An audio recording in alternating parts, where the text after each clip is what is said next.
তিনি ওই ময়দানে দাঁড়িয়ে বলেছিলেন, লা ইলাহা ইল্লাল্লাহ ষষ্ঠং মুহাম্মাদান নামা অং তদেশ্বরং পারাপারম মুহাম্মাদান নামা। আর 750 বছর রাজত্ব করেছে মুসলমানেরা, ঠিক না? কই তখন তো এত মুসলমানের সঙ্গে এত হিন্দু মুসলিম মারামারি হয়নি। কই এইখান থেকে 750 বছর ধরে আমাদের ভারতের যিনি বর্তমানে আগে মোগল সম্রাটের মধ্যে 750 বছর রাজত্ব করেছে মুসলমানেরা, ঠিক না? কই তখন তো এত মুসলমানের সঙ্গে এত হিন্দু মুসলিম মারামারি হয়নি। কই এত সম্প্রদায় বাঁধে নাই, কই এত কোরআনকে নিয়ে অপমান হয় নাই, মসজিদ মাদ্রাসাকে এত অপমান ভাঙচুর হতে হয় নাই।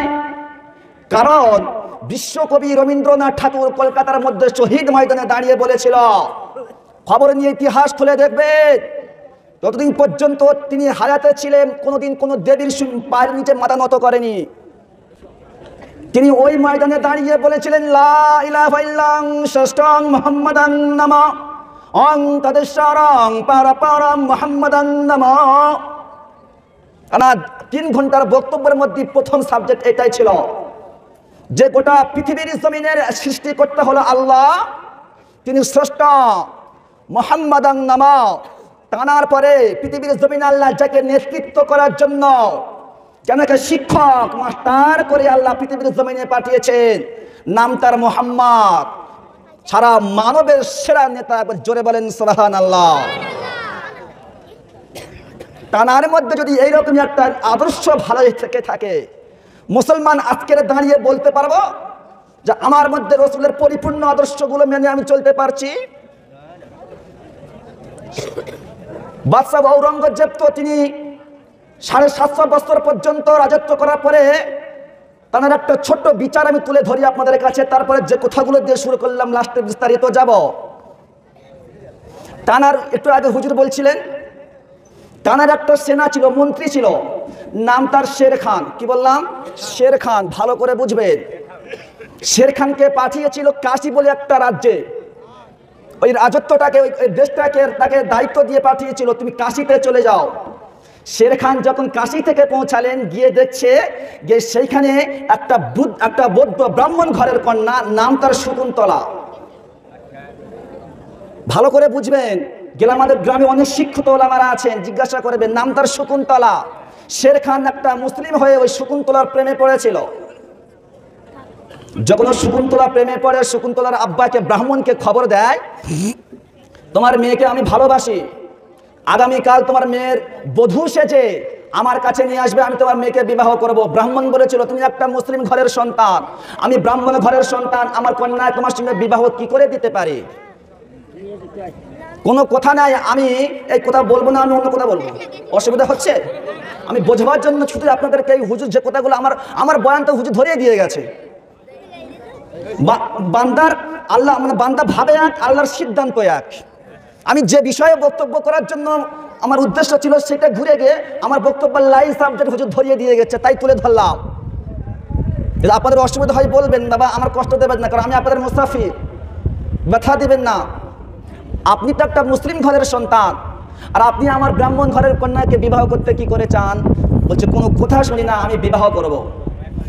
শকুন্তলা কি করলেন? আব্বুকে বললে, বাবা আমি আজ রাতের মধ্যে তুমি শের খানকে বলে দাও যে আমরা অসহায় গরিব, আমরা আজকে তোমাকে বিবাহ দেব না, আমার বাবা কিছু সঞ্চয় করে তবে তোমাকে বিবাহ, তোমার সঙ্গে আমার বিবাহ দেবে। তুমি এই কথা শের খানকে বলে এসো। রাতের আধারে যখন ব্রাহ্মণ মশাই এই কথা শের খানকে বলতে গেলেন, রাতের বেলা ওই শকুন্তলা বুদ্ধিপতি মেয়ে, তো চালাক মেয়ে, বুদ্ধিপতি চালাক মেয়ে, ওই রাতের বেলা পুরুষের ছদ্মবেশ ধরে রাতের বেলা পালিয়েছে একটা ঘোড়া নিয়ে, এক দ্রুত গতিতে ওই এক রাতের মধ্যে পৌঁছেছেন দিল্লির সম্রাট বাদশাহ ঔরঙ্গজেবের কাছে। দিনটা ছিল শুক্রবার। বাদশাহ ঔরঙ্গজেবের একটা নীতি ছিল, দিল্লির জামে মসজিদ থেকে জুমার নামাজ পড়ে যখন সিঁড়ি দিয়ে নিচে নামছে, দিল্লির জামে মসজিদের সিঁড়িটা বলুন তো মাটি থেকে কত উঁচু বলুন তো? গিয়েছিলেন কোনোদিন কেউ? যখন সিঁড়ি দিয়ে নিচেই নামছে তখন ওনার একটা ভালো আদর্শ, অনেক ভালো আদর্শ ছিল। উনি কার কাছে ভালো কার কাছে খারাপ আমি এটাই বলছি না, তবে তিনি যে ভালো কাজটা করেছেন সেটুকু তুলে ধরার জন্য বলছি। যখন তিনি সিঁড়ি দিয়ে নামতেন তখন দুই পাশে সবাই চিঠি নিয়ে দাঁড়িয়ে থাকতেন, উনি সবাই চিঠি গ্রহণ করে করে নিচে নামতেন। এই আদর্শ ভালো না খারাপ? বর্তমানে নেতাদের কাছে, আমাদের গ্রামে যারা নেতা আছে, জনগণের ভোট নিয়ে পায়ে ধরবে, ভোটটা দিস, তোর মুখ করবো কুমুক করবো, তোর আত্মা পাকা করে দেবো, ঘর পাকা করে দেবো, তোর বাঁশ দেবো, ভোটটা দিস। দেবে যখন রাতের আধারে একটা অসুবিধার কারণে যখন সমস্ত নেতার কাছে যান, বলুন হাত তুলে একজন আমাকে বলুন তো, এক কথায় আপনাকে সুরক্ষা দেয় কি, ভালোবাসে কি, ভালো কথা বলে কি? এইরকমের নেতা পৃথিবীর জমিনে পাওয়া যাবে না। যখন সিঁড়ি দিয়ে নিচেই নেমেছে, যখন দেখছেন যে একটা চিঠি ধরে দাঁড়িয়ে আছে, বলছে হুজুর আমার চিঠিটা গ্রহণ করুন।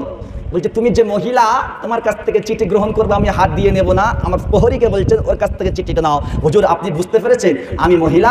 হ্যাঁ, তুমি পুরুষের শব্দবেশ ধরেছ। যখন ওনার প্রহরীকে হুকুম করলো যে ওনাকে নিয়ে একটা গৃহবন্দী করো, গৃহবন্দী করলেন, নিয়ে আবার তাকে তার পরদিন সকালবেলা ওনাকে নাস্তা পানি করে খাওয়া দাওয়া করে বললেন শকুন্তলাকে বলো তার দেশে ফেরত যেতে বলো। শকুন্তলা দাঁড়িয়ে বলেছিলেন যদি আজকের আমি যে বিপদের কারণে একটা হিন্দু ধর্মের মহিলা হয়ে মুসলমান সম্রাটের কাছে এসেছি, যদি আজকের আমি এর সুবিচার না পাই, তাহলে আজকের ভাববো মুসলমান জাতির কলঙ্কিনী, মুসলমানের কাছে কোনো সুবিচার নাই, এ মুসলমান ধর্মবিহীন, এর মূল্যহীন, এর কোনো দাম নাই। এক কথা বলে তিনি নিজের দেশে ফেরত চলে গিয়েছিলেন। গিয়ে বলছে মা কি খবর? বলছে কোনো সুবিচার পাইনি। যখন সুবিচার পায়নি কথাটা শুনলেন, ব্রাহ্মণ ঘৃণা করলেন, ছি ছি ছি ছি, মুসলমানরা বিচার করবে? ধর্ম। যখন এই কথা যখন শোনালেন, ওদিকে শের খান খবর পাঠালেন যে আমার 1 মাস সময় হয়ে গেছে, বধূ সেজে নিয়ে আসতে হবে। যখন ব্রাহ্মণ মশাই কোনো আর কিছু আর রাস্তা না পেয়ে শকুন্তলাকে বধূ সাজিয়ে যখন শের খানের কাছে নিয়ে গিয়েছে, শের খান ঢোল ঢাল বাজিয়ে আনন্দ উৎসাহিত করছে, আমার কথা আজকের পূরণ হয়েছে, শকুন্তলাকে বিবাহ করব। এই সমস্ত ফকিরকে বলো তারা সারি সারি দাঁড়িয়ে যেতে, তাদেরকে আজকের আমি নিজে হাতে তাদেরকে আজকের বস্ত্র বিলি করব। দাঁড়িয়ে গেলে সমস্ত ফকিরকে উনি নিজে হাতে দান করলেন। দূর প্রান্তের একটা ফকির দাঁড়িয়ে আছে, বলছে ফকিরকে দিয়ে তুমি এই আমার মালটা দান করে এসো। ফকির বলছে তোমাদের কাছ থেকে মাল নেওয়ার আমার কোনো প্রয়োজন নাই, আমি ওই তোমাদের সম্রাট, তোমাদের যিনি প্রধান, যিনি নেতৃত্ব দিচ্ছে শের খান, তারই কাছ থেকে আমি আজ এই মালটা নিজে হাতেই নেব। কি বললেন? ওই যে শের খানের কাছ থেকে আমি তার কাছ থেকে মালটা নিজেই দান গ্রহণ করব, তোমাদের কাছ থেকে নেব না। যখন তিনি বললেন ঠিক আছে, কোনো অসুবিধা নেই, সমস্ত ফকিরকে যদি আমি আমার সেনারা যদি গিয়ে দান করে আসে, আমি তাহলে আজকে কিছু বলবো না, তাহলে আমি ওই ফকিরকে আজকে নিজে হাতে গিয়ে দান করে আসবো, তো শকুন্তলাকে তো পাবো, কত আশা, ওকে তো বিবাহ করবো, যাই হোক যাই। যখন ওই ফকিরের কাছে নিজের দান নিয়ে গিয়েছেন, গিয়ে যখন তানার পর্দা উঁচু করেছেন, টোপরটা যখন ফকির সমস্ত ড্রেস পোশাক খুলে ফেলে দিয়েছেন, দেখছেন যে ফকির নয়, এটা হলো বাদশাহ ঔরঙ্গজেব। হুজুর আপনি এখানে? বলছে আমি তোমাকে কাশি থেকে পাঠিয়েছিলাম আমার এই দেশটাকে তোমার দেখার জন্য, দিল্লি থেকে পাঠিয়েছিলাম দেশটাকে দেখার জন্য, আজকে তোমার এই বিচার, কোরআনের বিচার করেছেন, আজকে শের খানকে বলছে তোমার এই বিচার। যে হুজুর বেয়াদবি ক্ষমা করবেন, কোনো বেয়াদবি ক্ষমা নয়, কোনো বেয়াদবি ক্ষমা নাই। তিনি কি বিচার করলেন? তোমার আজকে কঠিন বিচার হবে। আমার কথা আপনারা বুঝতে পারছেন?